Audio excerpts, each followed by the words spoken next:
calling you an Uber right now. But you know what? No, you know what?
Ladies and gentlemen, please direct your attention to the screens around the room where we are presenting a new video from Crosby, Stills, Nash & Young's Teach Your Children Well by Jeff Scher.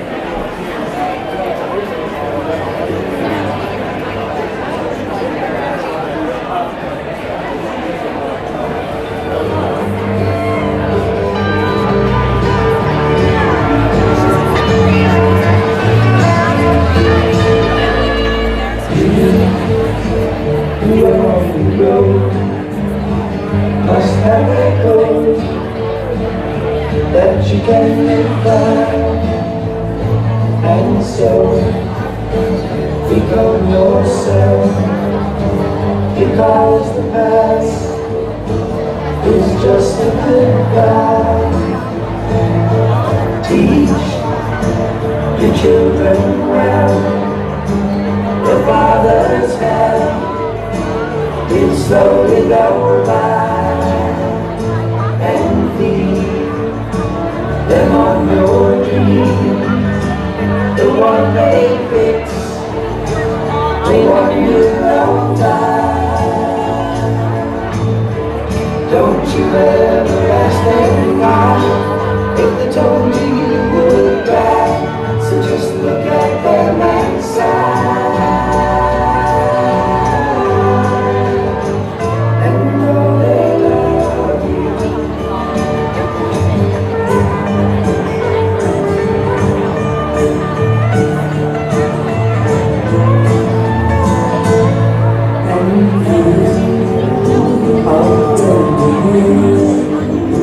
I know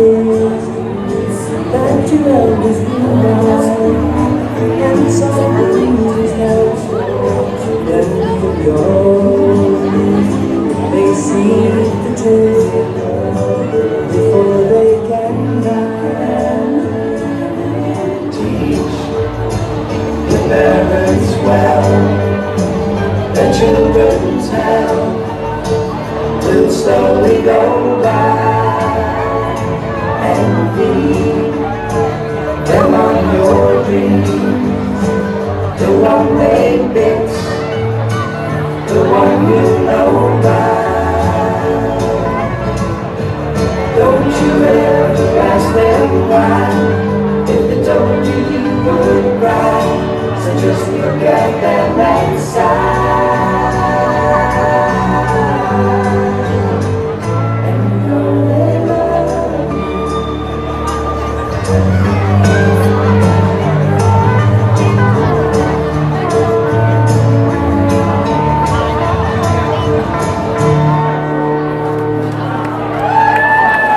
Welcome to the stage, host of public radio show Studio 360, novelist, and most recently author of Fantasyland, Kurt Anderson. Hello. Hello, and welcome, and thank you very much for being here tonight to save the Republic. That was, of course, the Crosby, Stills, Nash & Young song, Teach Your Children, from 1970. The video, the beautiful video, however, that you saw, is brand new, commissioned by Graham Nash himself, created by one of the tonight's co-chairs, Jeff Sherry, really Jeff Sherry. So give him some applause. People who know me, or if you even maybe listen to me on the radio program that I do, I don't tend to be over dramatic. I don't tend to be hyperbolic. I do get angry when people keep talking at things, but no, I am a calm, non-over dramatic person. So when I say things in public like, if we don't win a majority in the U.S. House of Representatives, we are fucked. Yes. I mean it. I save that, I keep my powder dry for moments when it really counts, as it does now.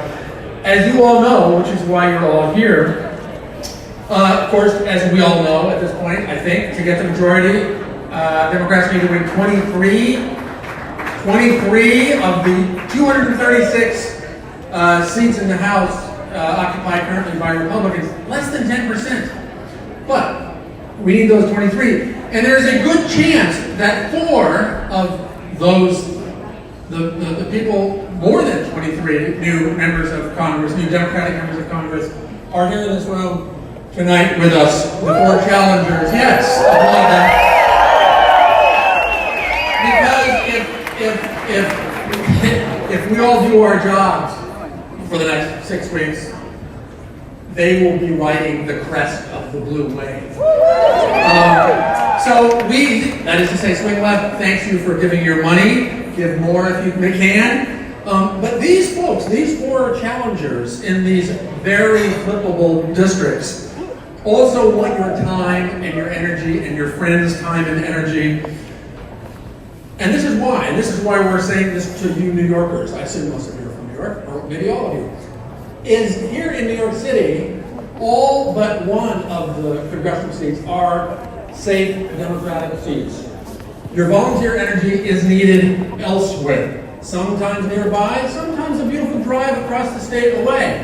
But really, your volunteer energy is needed out there in these 4 campaigns, the candidates of whom you're going to meet tonight. In each of their highly competitive districts, highly competitive, where the volunteering can really make a difference. As you know, the election is 6 weeks from tomorrow, which I realize, because I do this funny thing in my head with numbers, is exactly 1,000 hours from now.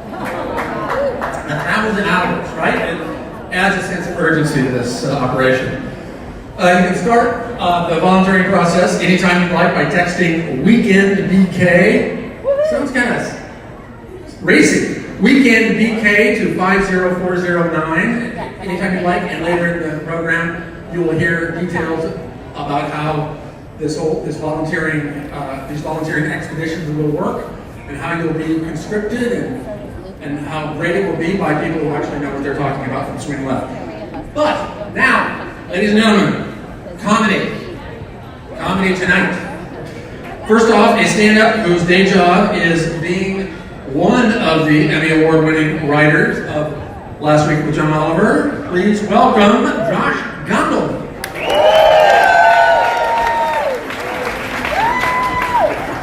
Hello, everybody. How are you this evening?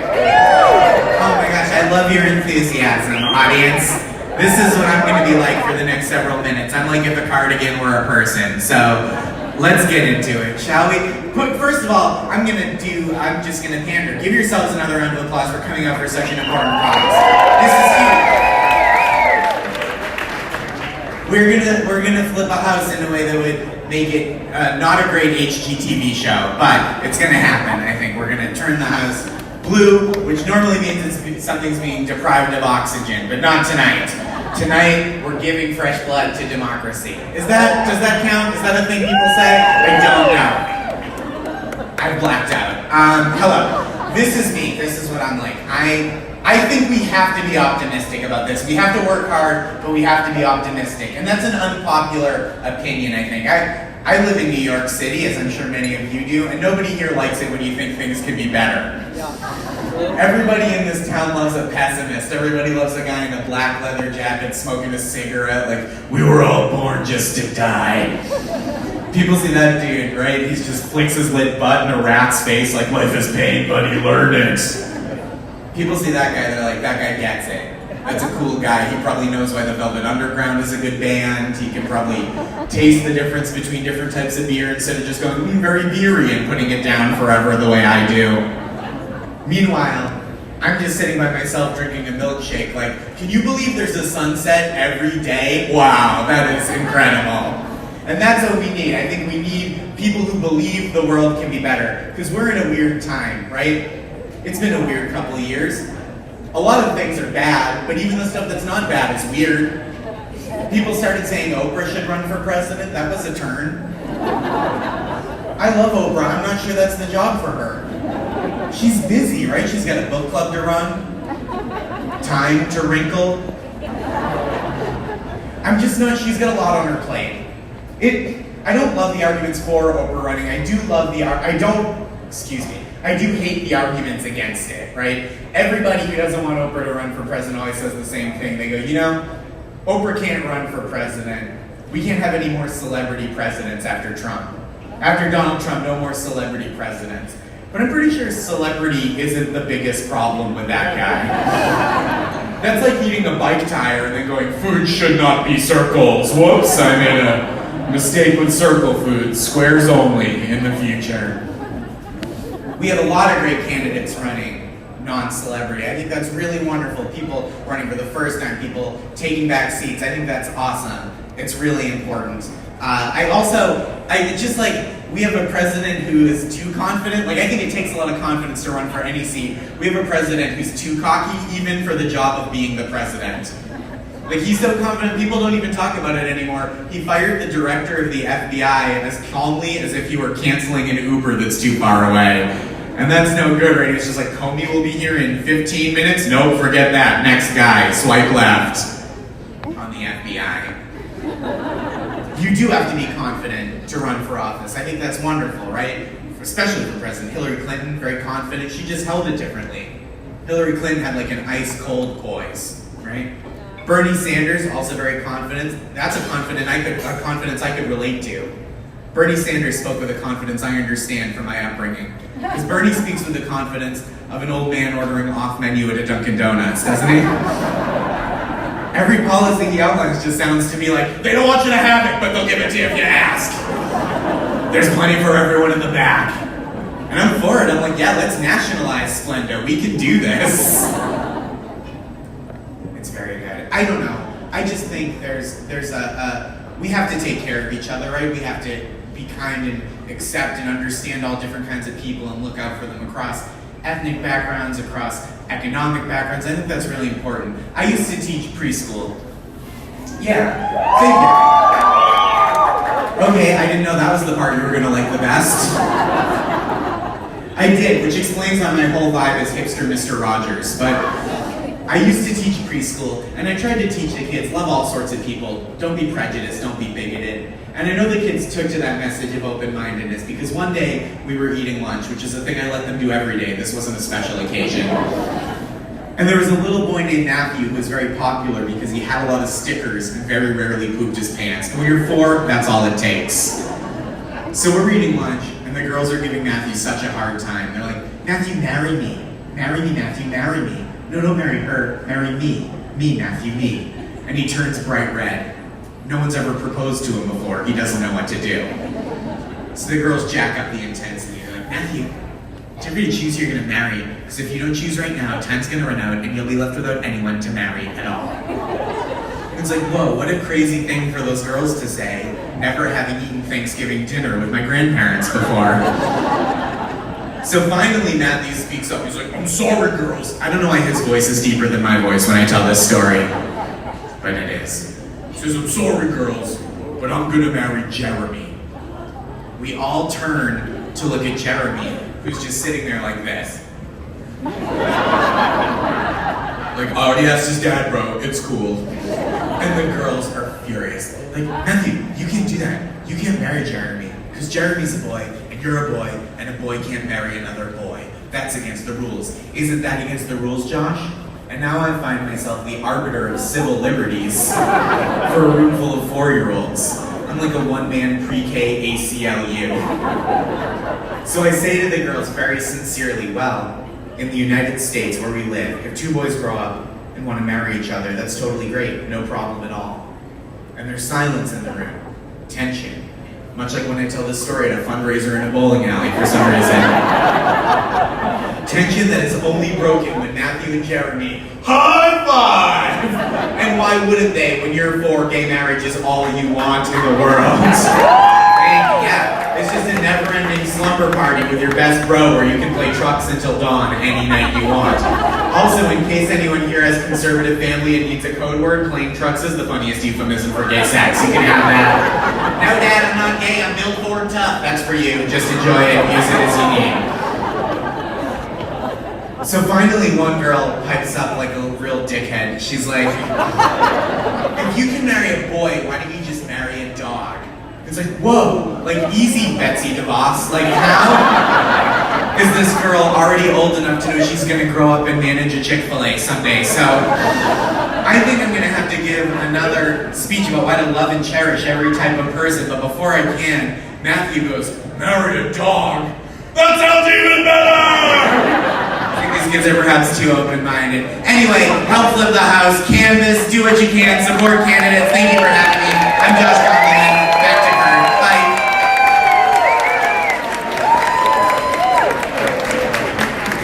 Josh Conklin, ladies and gentlemen.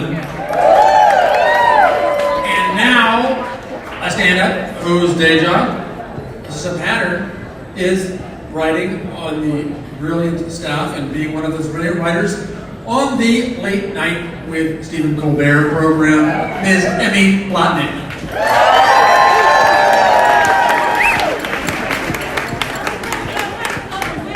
Oh, thank you guys. This is so cool. Look at this, a bowling alley full of good people. Okay. It is so nice to be here. I have been waiting for this excuse to talk shit about my mom, and she voted for Trump. Is anybody else not really feeling my mom right now? Maybe I'm alone. Okay, it's so hard for me to understand how she did it, because my mom is everything Trump hates. She's an artist, she's an immigrant, she's a Jew, she's a woman, she's a 4. Like, one of those things should have stopped her, Like, sometimes I look in the mirror and I'm like, it's a miracle I turned out a 5. I don't know how this happened. But I tried to talk to her about it, like, right after the election. I talked to her, I was like, doesn't it bother you that, like, there's, at the time there were bomb threats being called into Jewish community centers. I was like, doesn't that bother you? And she said, none of that is happening. You're reading fake news. As if there is a universe where my mom is better than me at reading the internet. Oh, my mom can't even send a link in an email. Like last week, she tried to send me a link to a Pinterest page. She copied and pasted the entire page into the body of an email and sent that to me. And I just wish you all could have felt how hot my phone was. It was working so hard trying to process all these Danish living rooms, you know? My poor phone.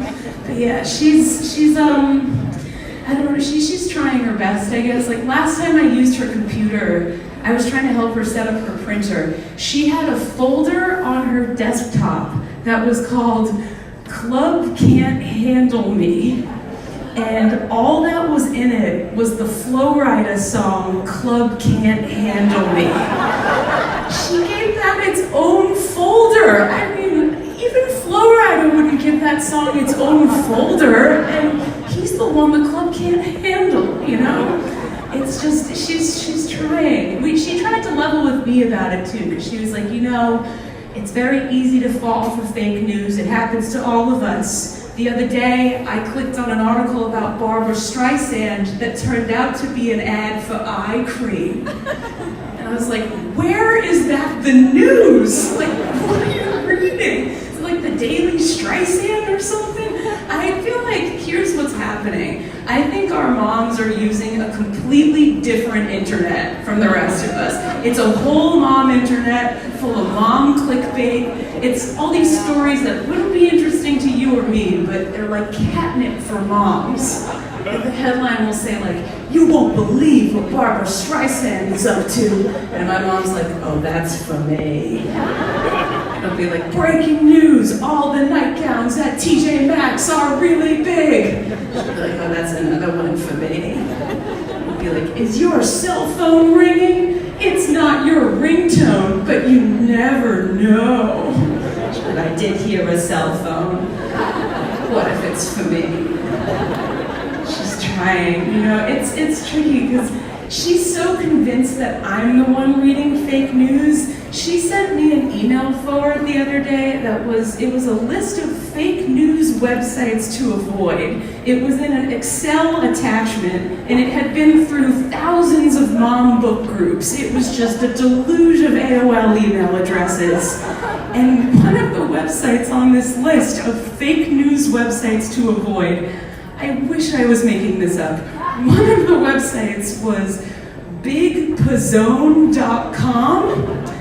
Now, okay, I'm sensing maybe not everybody here remembers the pizzone, but it was a calzone introduced at Pizza Hut in 2002 that has since been discontinued, and you shouldn't get your news from a big one. And you shouldn't need an email to know that.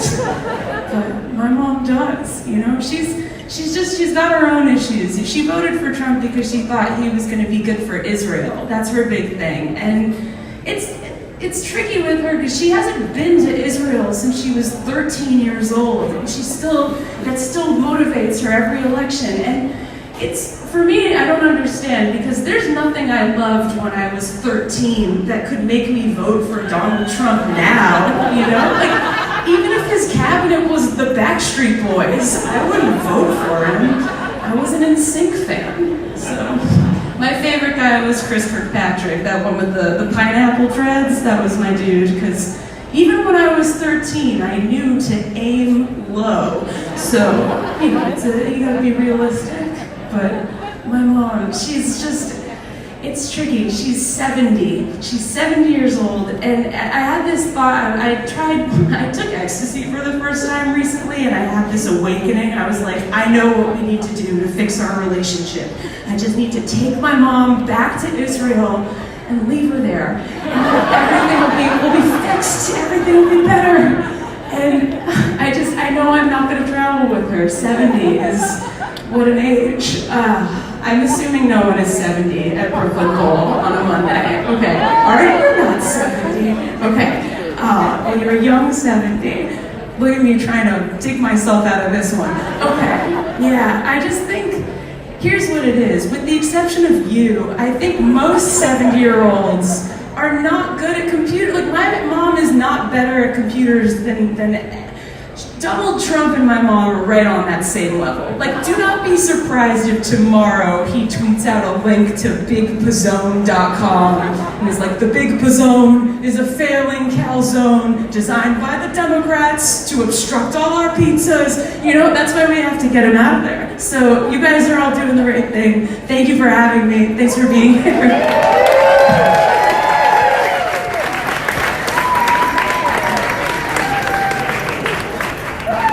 Emmy Blotnick. Yeah. And now, for our non-comedy, I think, interlude, some current members of the House of Representatives, some current Democratic members, who undoubtedly, first up, somebody who I think represents lots of us in this room. If you live in New York's 8th Congressional District, which runs from Fort Greene over to Bed-Stuy, all the way down to Coney Island, and then goes east from there a little bit. Anyway, please welcome Mr. Hakeem Jeffries.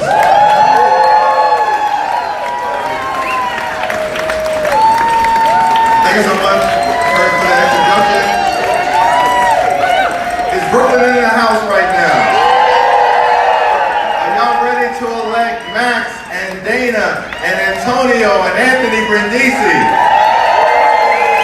Are y'all ready to take back control of the House of Representatives this November? It's an honor and a privilege to be with you, and I want to thank Stacy and Judy and Reshma and all of the host committee for doing such a phenomenal job, and Swing Left and each and every one of you for coming out this evening at such an important moment in the history of the Republic. These are challenging times, and for us to turn things around, we're going to continue to need all of your energy and your heart and your soul, your time, your talent, and your treasure, which is why we're so thankful for your presence here today.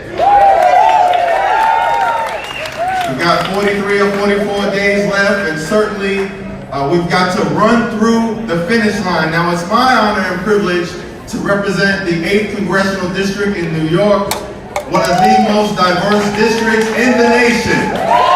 And 33% of the people I serve were born outside of the United States of America. I represent African Americans and Caribbean Americans, Latinos, the Asian American community, Italian Americans, Irish Americans, the Orthodox Jewish community, Bangladeshi Americans, Turkish Americans, and more Russian-speaking Jewish immigrants from Eastern Europe than any other member of Congress in the country. Our diversity is a strength, it's not a weakness.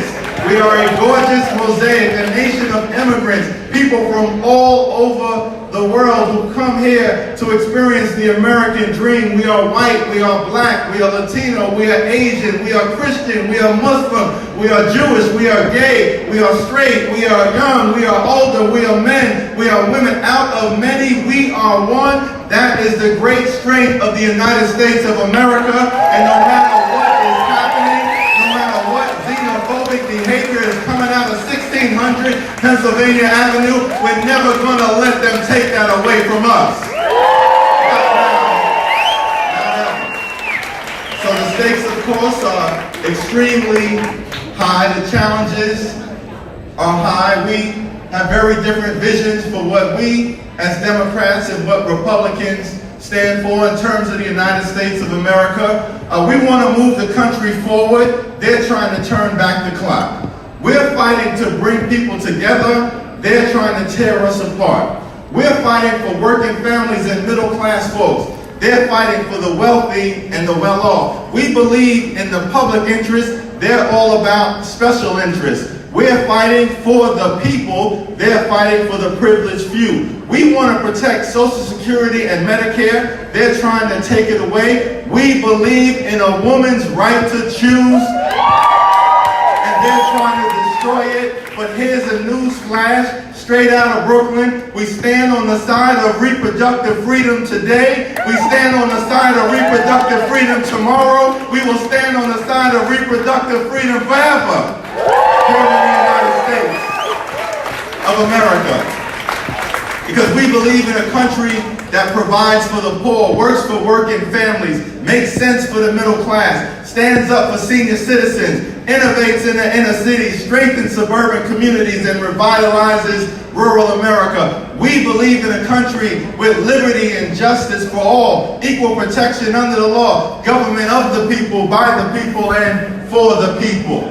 And as a result of our For the People agenda, when we take control of the House of Representatives with your help, we're going to fight to lower health care costs. We're going to fight to protect people with pre-existing conditions. We're going to fight to strengthen the Affordable Care Act, fight to lower the high cost of prescription drugs, fight to increase pay for everyday Americans, fight for a real infrastructure plan, fight to clean up corruption in Washington, D.C. and make sure government works for you, and fight to end the era of Citizens United once and for all. That's what we're going to do as House Democrats. Now, as I get ready to take my seat, some people may ask, well, can you do it? Can Democrats do it? Well, in the words of our great president, Barack Obama, some of y'all are getting nervous on me. In the words of our great president, Barack Obama, can we do it? Yes, we can. Democrats can do it. We can do it because we've always gotten things done on behalf of the American people. Democrats are the party that delivered Social Security, Medicare, Medicaid, Head Start, the Living Wage, the Civil Rights Act, the Voting Rights Act, the Fair Housing Act, the Lilly Ledbetter Act, the Affordable Care Act. Democrats saved our economy. Democrats saved the automobile industry, and Democrats are gonna save our democracy from the existential threat that is Donald Trump. That's what we're gonna do. It's now my honor and my privilege to introduce my friend, my colleague, a dynamic member of the United States Congress. She represents the 6th Congressional District in Queens, serves on the powerful Appropriations Committee, a vice chair of the Democratic National Committee, someone who's all about inclusion, working hard to make sure we have a blue wave on November 6th. Let's give it up for Congresswoman Grace Meng.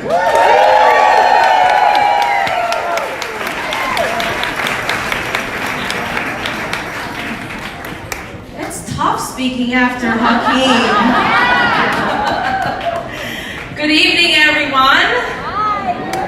Thank you so much to each and every one of you for being here today. It is incredibly encouraging to see in person, to see on social media, all the tremendous work that all of you are doing. We are so honored to be joined with some of our top priority flips right here in New York State. Let's give it up for some of our candidates who are here today. You know, in 2016, when we lost the White House, many of us were, and are still, crying and mourning and incredibly frustrated. Swing Left and the entire growing team and the volunteers all over the country and probably all over the world took action. And in a time when our country was struggling, they made sure that the average person around the country and in our districts, the grassroots movement, that we all had the tools to understand and to make a difference. So once again, thank you, Swing Left, for the incredible work that you do.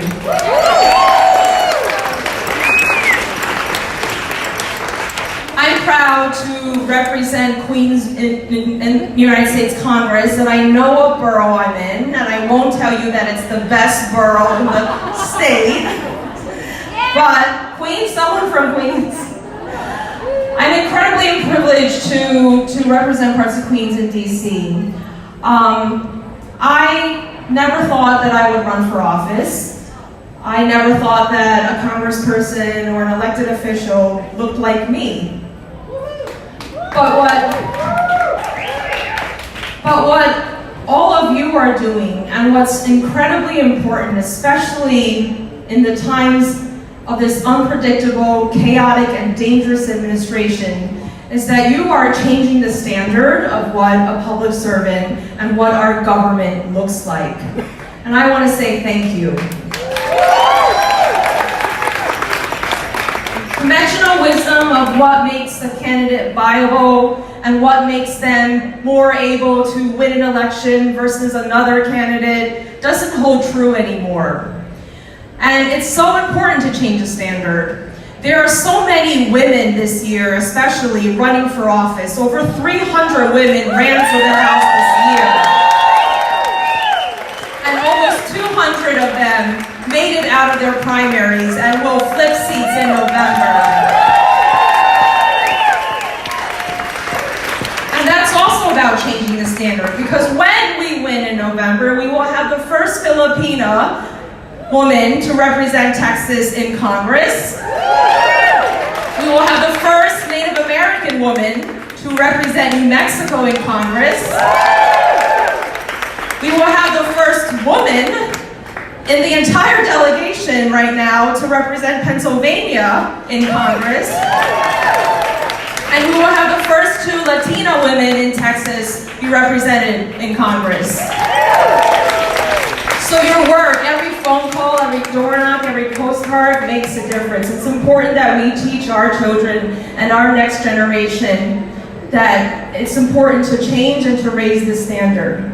You know, when I first ran for Congress, when I was getting started on my campaign, I have 2 little boys, and my then 7-year-old said to me at the time, I was putting him down to sleep one night, and he said, "Mom, are men allowed to run for Congress?"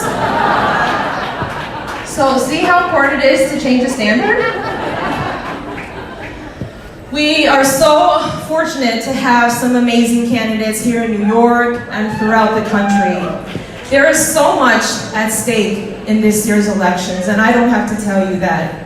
As an Asian American woman, as a daughter of immigrants, whose community had previously been excluded by laws passed by Congress in the Chinese Exclusion Act and prevented from becoming citizens right here in the United States, whose community and the Japanese Americans were incarcerated and placed in camps, it's not okay for us to accept a Muslim ban, and we must work hard to defeat that.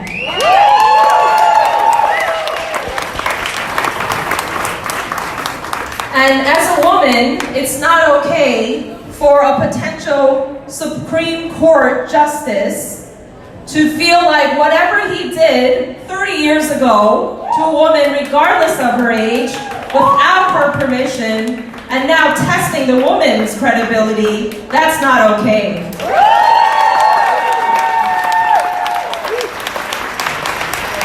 And as a daughter of immigrants, it's not okay.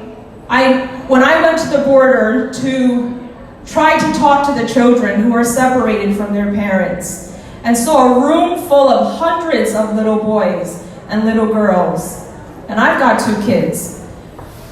To be in a room full of hundreds of little kids who were silent, hundreds of kids did not utter a peep. I've got 2 boys. I can't keep them quiet for 2 minutes, but in this big room, there was silence. And all you heard was the sound of that tinfoil rustling. We need to win the House in November because that treatment of families is not okay.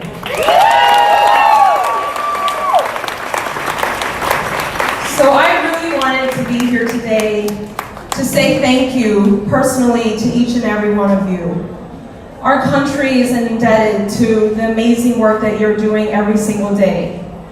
Please do not give up. We have 40-something days till November, and literally our country's democracy depends on all of you and all of us. So thank you for fighting the fight. Thank you for doing the hard work. Thank you for talking to people who might not ever have voted before, might not ever have voted Democrat, because you know what's truly at stake. And I want to leave you with a story about the importance of never giving up. One day, when I was putting down my kids to bed, you see, well, this is my role in your life. I go home right around bedtime. I was putting down my kids, and I always say to them, never give up. If things get rough, keep trying, keep pushing, don't give up. So my kids are going to sleep, and they asked me to go to the toy store, to Toys R Us. And I said, it's dark out. I think, the store's probably closed. I don't think we can make it. And he looked at me and he said, but Mom, you said never give up. So, just a funny story, but a reminder to me of how important it is to keep fighting the good fight. And once again, thank you so much for helping to save our country.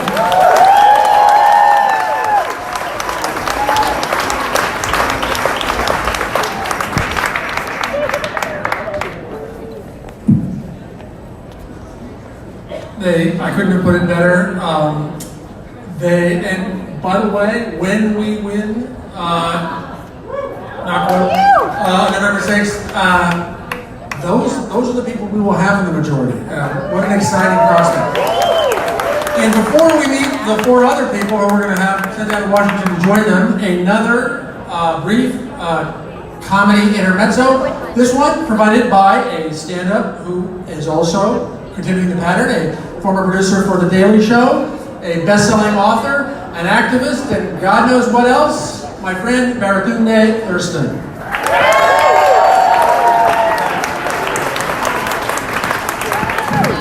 I don't know why they segregated me from the other comedians. Representatives Meng and Jeffries got me in a throwback mode, so fired up? Some of you know what the appropriate response, but a woo is acceptable. Fired up? Fired up? Fired up? That's what's up. So look, y'all, I took a car service to get here. I normally would take the subway, but I didn't feel like traveling through the upside down tonight. That's kind of what it's feeling like on the MTA. Like I'm like Will in the upside down. I'm sweaty, yet cold. There's an indescribable mist. There are demons on the platform. Like this is a normal day in the subway system. So I took a lift to get here. Before I left home, I digested the latest dosage of poison from my news channel. And I saw this thing on the screen. It said, Brett Kavanaugh on Fox News, quote, "I'm not going anywhere." And I thought, now Brett, bruh, that's kind of what got you into this mess in the first place. Learn to yield, homie, learn to yield. No means no, move on, let's move on. Then I saw this other breaking news update. There's a crisis around Rod Rosenstein, a crisis around Rod Rosenstein. He's been called in to meet with the president this Thursday. And I remember last Friday when the news broke. Now I have a habit, I turned off all the news alerts on my phone because it turned out I was screaming into meetings, bathroom stalls, subway drivers' ears about other stuff not happening in the moment. But the person sitting next to me got the alert. He said, yo, check this out. So I'm not safe, right? We're all victims now of information. He said, check this out. Rod Rosenstein was going to wiretap the president and invoke the 25th Amendment. I'm like, first of all, good idea. Right? These sound like awesome plans. Second of all, why do we know this? Like New York Times, why are you snitching? Don't be snitching. Like seriously, like if they were actually a liberal media organization, it would have zipped it up, right? And tell us after the deed was done. So I don't really appreciate that. Hey, don't be snitching, Baratunde tells the media. All right, maybe that stays in Brooklyn Bowl. I'll tell you how I became so political. My mom was black. That's all it takes. You have a really black mom, and you're political. But she upped my dosage because my mother gave me this Nigerian name, even though nobody in our family is Nigerian. Right, an African American name, not black enough. She wanted an African name. So I got this wonderful name. My older sister got Belinda. I'm Baratunde, right? None more black. And many years back now, our mother passed away, and that left a lot of questions in the family. You know, my sister and I have different fathers. And so last year, my sister did this genetic test, right? She did the 23andMe test. She asked me to take the test. I took the test. Good news, I passed the test. Right? I'm genetic. It's very exciting. I could have been made of styrofoam or fear, but no, genes are my composition. And we got some great results for me, I thought, because you start to compare yourself to your sibling, and I found out that my sister's way more Neanderthal than I am. This is incredible, right? Where are my younger siblings at? Make some noise if you're a younger sibling. Yeah. you're the best. And now, like, I had scientific evidence that the older sibling was the Neanderthal, like I suspected the whole time. But then she earned a genetic clapback out of the situation. She was able to say that I was twice as white as she was. I was like, no! Not that there's anything wrong with being white, but no! Clearly I haven't invested a lot in blackness. Like, my name is Baratunde. I literally wrote a book called How to Be Black. Right? Not how to be 81.6% black. That's a whole nother not best-selling book. And I tell you all that to tell you this, that in this moment, I am shocked at my response to this onslaught of events. I am shocked that me, with this name, son of the woman who was my mother, is cheering on the FBI and the CIA. Unanticipated outcomes of a Trump presidency. Right? Didn't see that coming, feels weird. CIA overthrew legitimate governments across the global south. I'm like, yo, why don't you try this at home now? You've been practicing, now is when you use it. You funded the Sandinistas, fund swing left, let's go. There's a pro-democracy movement right here. We don't need you in Ukraine, we need you in America. That was practice, this is where it counts. FBI's been undermining black leadership since the 1950s. But when our president tweets insults at the DOJ and the FBI, I'm like, yo, we're a nation of laws. We have to support the law enforcement community. Blue lives matter. What's up, man? Like, it's a weird spot to be in. And I did not expect that we would all be learning so much, like the going rate to pay off a porn star, or what an emolument is, or that there are apparently at least 25 amendments in our Constitution. I didn't even know they went that high. And I've gotten really good at reading legal indictments now. Like, I don't Netflix and chill. I Adobe Acrobat Reader and chill at this point. Every Friday night, there's a document dump from DOJ.gov, and I'm on it. So they said that Trump University was a scam. I say it's working. We're all enrolled. We just never signed up for it. The last thing, I want to give a shout out to the criminals in this administration. There's so much crime. Like, I didn't know you could cram so much crime into one term, not even. And you got your Manaforts, your Javankas, Wilbur Ross, the name alone is a crime. Like, there's so much going on. But my favorite criminal is Scott Pruitt. Scott Pruitt's my favorite, former, thankfully, EPA director. Scott Pruitt used and abused his office to give himself a Superman changing room, right? Also trying to get his wife a job. Not once, but twice. Failed both times, including a job at Chick-fil-A. Which says to me Scott Pruitt is married to the least employable white woman in America. Like, I don't understand. I don't like what he did, but I love why he did it, because he did it for love.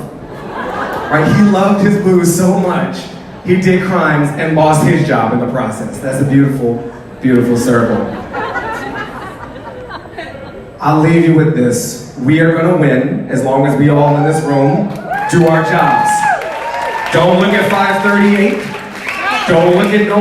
There's only one poll that counts. On November 6th, tomorrow's National Voter Registration Day.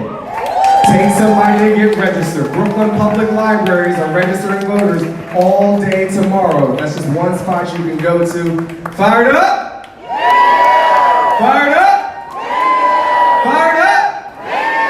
I'm Baratunde Thurston. Let's swing left, y'all. Peace.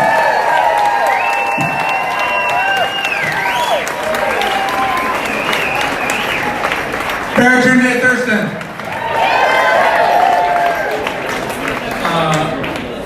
He's the greatest. And while they move these stools over here so that you can meet the guests of honor, the people we're here for. The people, by the way, I have now been permitted to announce that we all have tonight here raised $200,000 for which, you know, that's what it takes. But it also takes volunteers. And you know, you've got 6 weekends, and some of you probably don't work. So, anyway, presenting now From out in Syracuse and the 24th District of New York, Dana Balter.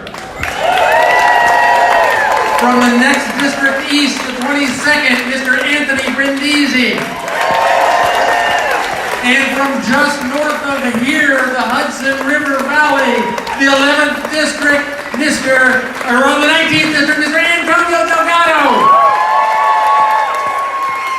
And last but very much not least, from the 11th District, the only district in New York currently held by a Republican in New York City, the man aiming to win that seat, Max Rhodes.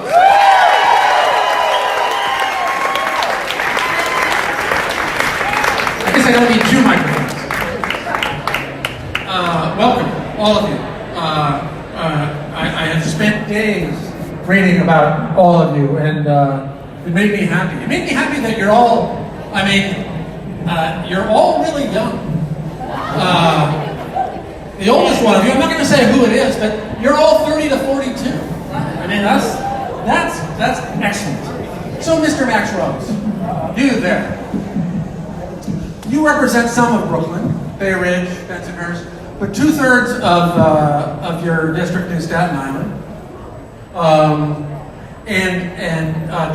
Donald Trump, for instance, won Staten Island, won your district by 10% last time. So that sounds like a tough race to beat. But I guess the fact that you served as a combat platoon leader in the Army and won a Bronze Star in Afghanistan 5 years ago, that probably helps you down there. Doesn't it?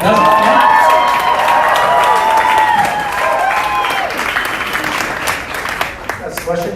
That's a question. You want a harder one? No, I think now that Michael Grimm is out of the race, I'm also the best looking guy against Dan Donovan. So, look, I think what we're seeing here is in Staten Island and South Brooklyn, people don't care about party. What they want is somebody who they can trust, somebody who has a bold and positive and powerful and dynamic vision for the future. And in that way, and I don't want to speak for my friends up here, but I imagine it's not that different from any other community in the country. So this is in 2016, this is 2018, and we're gonna win. And the fact that you went to graduate from Wesleyan University doesn't hurt you down in Staten Island. That's okay. Oh no, they love Wesleyan. And I read that you've out-fundraised your Republican incumbent by 50%, which is impressive. I think what makes that even more impressive is that he's completely bought and paid for by every special interest and corporate PAC and federal lobbyist in the country. So it got revealed that he took $10,000 from Purdue executives, Dan Donovan, the very people who developed OxyContin and then went to jail for misbranding it, and that killed a lot of people in my district and continues to. So maybe Dan will get a job as a lobbyist after, but that's who's buying his campaign. But unfortunately, unlike his predecessor, his Republican predecessor, he didn't actually serve time in prison yet, which would have been a better candidate, I guess, for you if Matthew Graham had. Let's stop beating up on Michael. Let's keep beating up on him. Anyway, thank you. Mr. Max Rhodes, go down to Staten Island. Easy to get there. And by the way, when these people, some of them have never been to Staten Island, I guarantee you, when they go there, what's a great place between canvassing shifts they should go eat? Is there one great Staten Island restaurant? Oh no, don't make me do that. But go to Jody's, great bar on Forest Avenue. Okay? Fabulous. And Max Rose signs everywhere. We're very appreciative. Thank you. Right here, Mr. Antonio Delgado, 19th District. I mean, Wesleyan to Army combat platoon leader as unorthodox, but you were kind of unorthodox post-college. I mean, Rhodes Scholar, Oxford, Harvard Law School, rap career. Was that just? I mean, and then you were a big-time Washington D.C. lawyer. So was the rap interlude just like an early midlife crisis, and are you the coolest lawyer ever, or were you the straightest rapper ever? I'm just trying to be the best public servant I can be, man. Fair enough. That's it. Fair enough. Your district is really interesting to me. I lived there at one time. It is also one of the 20 districts in America that voted for Barack Obama for president and has in 2016 voted for Donald Trump. I find that fascinating. I'm fascinated by those places. What do you think it means about your district that happened, and about how your constituents, future constituents, voters are embracing your candidacy or feel about your candidacy? Yeah, that's a good question. I mean, well, first, before I answer that question, I really want to thank everybody for the support, the organizers of Swing Left for what they're doing.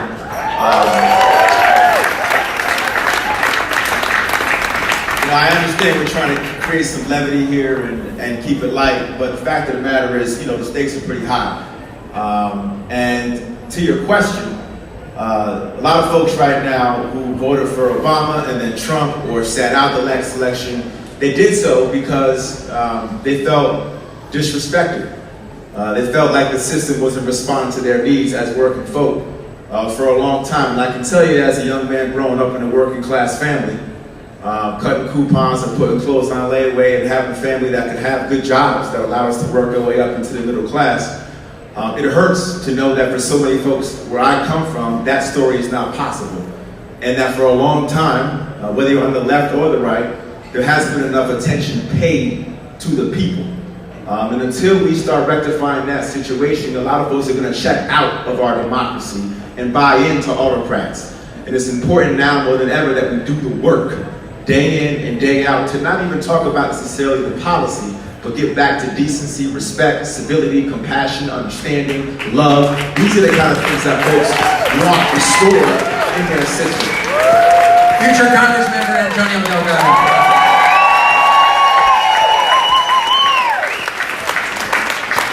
Oh, where should people eat? Dutchess County, Columbia County, Rockland, I don't care. Bun and comb. Bun and comb. Okay, volunteers, I hope you're writing this down. From the 22nd District, as I said, right out in the middle of New York. In fact, a gigantic district, bigger, I discovered, than 2 states, almost as big as Connecticut, your district. State Assemblyman Brindisi, you're the only person here who actually has been elected to office, I think, right? I think so. Is it that? And so you're not sick of it yet? What's that? You're not sick of it yet? Not sick of it yet, because we got a big job ahead of us. We got to change things in Washington.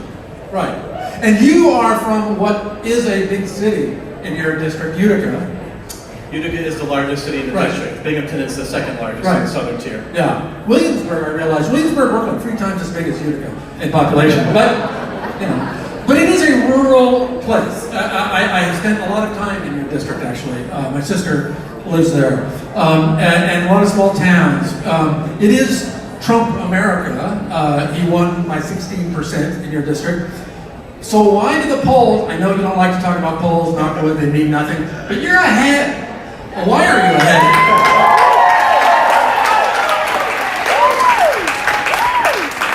I think that the same message that Donald Trump would use against Hillary Clinton in the 2016 election, which I don't agree with, but this is what he would always say, I could use for my opponent. Donald Trump would always say during 2016 that there's a reason why the Wall Street bankers and the hedge fund managers and all the big financial institutions are supporting my opponent, because they know that with her in power, the system will continue to be rigged in their favor. I could say the same thing about Claudia Tenney, who takes all her funding from big special interests who are not looking out for people in New York 22. Yeah. Well, you can say a lot more about Claudia Tenney, and I have been a student of Claudia Tenney for almost a year now. And I mean, you have to know. You should all be aware of his opponent, who, for instance, said that the members of Congress who didn't applaud for the president at the last State of the Union were un-American, who said that the 31,000 table that suddenly appeared in Ben Carson's office as a deep state trick. I'm not making this up. She said, I know Ben Carson did not order that table because he comes from, poverty. And suggested after the Parkland shooting that mass shooters are mostly Democrats, and voted to make it easier to buy silencers for guns. So, good for you, man. What we say is, voting for me is easy as your ABCs. It can be anybody but Claudia or Anthony Brindisi for Congress. I like the second one. So I would ask you where to eat, other than where I've often, or more than once eaten in Casanova in your district at the Empire Brewing Company. We love with Guinness. Casanova Town Board member Christy Anderson, big Anthony Brindisi supporter. But where would you suggest that these volunteers, when they head out there? Well, listen, as someone who's born and raised in the city of Utica, and we have so many wonderful farms, and agriculture is such a big part of our area. You go to a restaurant called the Tailor and the Cook, best farm-to-table food you will have in upstate. Excellent. Mr. Anthony Brindisi is and finally, last but very much not least, from the 24th district, Dana Balter. Yes. So you teach public policy, until now, you've taught public policy at Syracuse University, at the Maxwell School. Syracuse is a legit city, it's a real city, which Obama won your district in a landslide. Hillary Clinton carried your district. So why did this Republican you're running against win by 20% this time? He won by 20% because he convinced the people of our district that he was a reasonable, moderate guy. But it turns out that that was a lie. And now that he has served in office for a couple of years and we can see his voting record, we know that he's anything but moderate because he votes with Donald Trump 90% of the time. Yeah. He campaigned promising he would never vote to defund Planned Parenthood. The first year he was in office, he voted to defund Planned Parenthood 4 times. He has said on stage that he wants to overturn Roe v. Wade. He has a 22% score from the League of Conservation Voters and voted to dump coal ash in our streams. And as a representative from New York, he voted for the tax bill. So the charade is over. We know he is far from moderate, and our district is ready to send him packing. Yeah.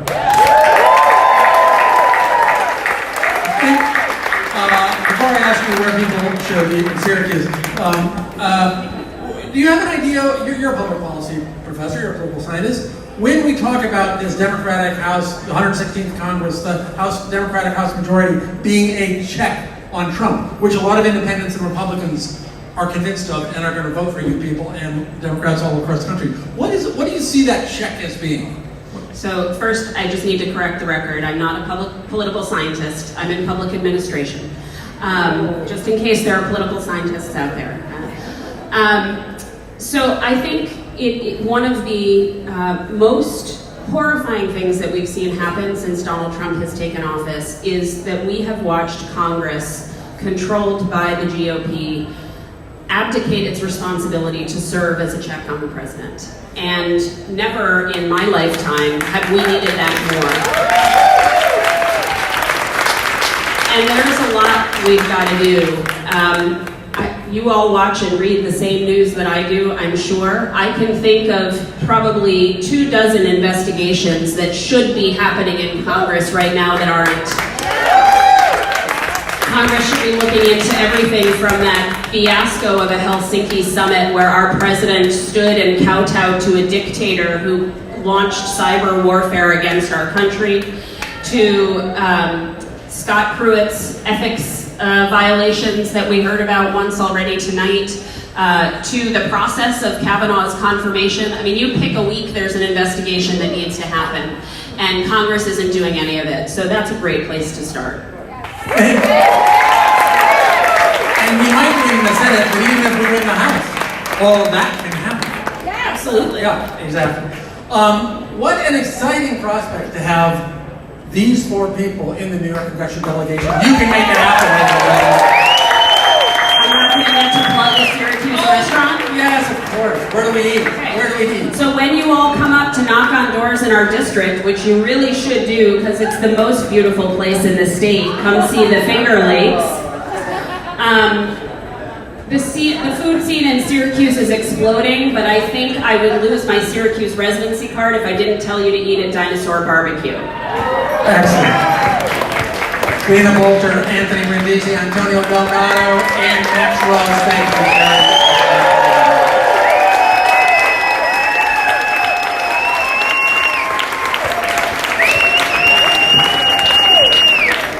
And now, finally, last but not least, again, two of the overlords of the Blue Wave from the extraordinary organization Swing Left, the co-founder and executive director, Ethan Todros Whitehill, and political director, Adrian Lever. Welcome them, please.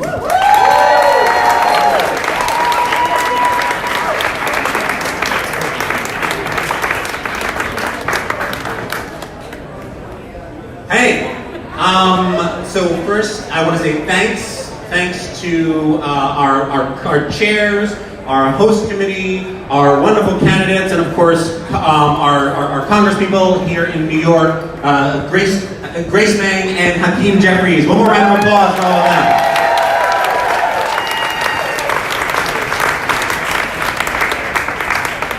So my name is Ethan. I'm a New York native and a political newcomer. I didn't really have any involvement in politics before I started Swing Left. But I want to tell you a little bit about what I've learned about how we're going to win this fall, right? So when we started Swing Left, all these wonderful organizers like Adrian, who you're going to meet in a second, came out to support us and were helping us figure out how to take this viral sensation we created and turn it into something real. And all the organizers were just telling me about the importance of this really critical time period for talking to voters. It's this magical time when if you go out there and talk to voters, you have your impact is way more than it is at any other time. I said, wow, that's amazing. What do you call that time period? And she said, GOTV. Raise your hand if you know what GOTV means. Like 25% or so? GOTV stands for Get Out the Vote. And I said, well, that's great, but we need a new name. So we have to rebrand this thing.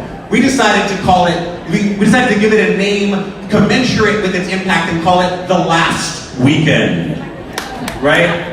Much better. The last weekend of total GOP control of our government. The last weekend we have to worry about Congress not holding Trump accountable. Right? That's much better. That's more commensurate.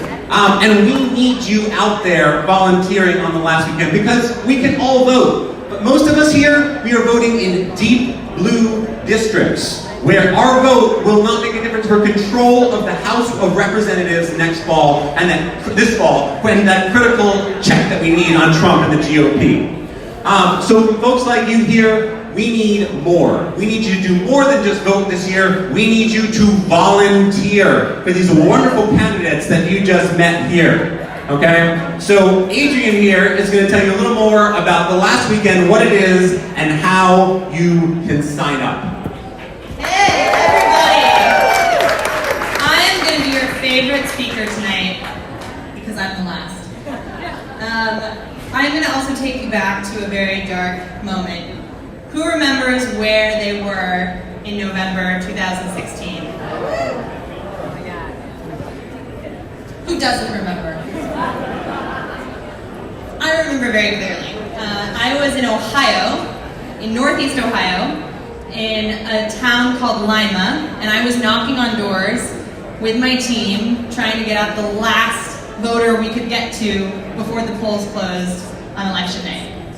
And it started raining. It was terrible weather for a terrible evening.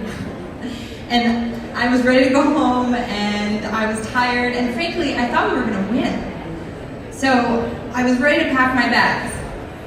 Who remembers that feeling? So I didn't. I kept knocking, and we got to this last door. Also, the other thing to know about knocking on doors, if you haven't done it before, on election day, especially in Ohio, it's hard to knock on doors because people in Ohio, they get a lot of campaigns, so they know you're coming. So they're all watching TV, they don't answer the door. I finally get someone to answer the door, and she comes outside, and she's wearing an NRA t-shirt.